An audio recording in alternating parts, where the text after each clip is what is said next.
Bichabel, Incabae, Elisa Chavarrea, a nombre del Gobierno del Estado, de la Secretaría de la Cultura y las Artes de Yucatán, le damos la más cordial bienvenida a estas actividades de cultura en línea.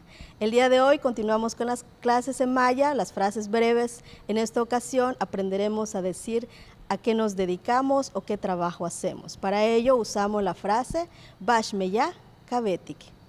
Bash Meya Kabetik. ¿Qué trabajo haces? Bash Meya Kabetik. Bash Meya Kabetik. Y podemos responder Tene Ahkansahem. Tene Ahkansahem, que significa yo soy maestra. Tene Ahkansahem. Bash Meya Kabetik. Tene Ahkansahem.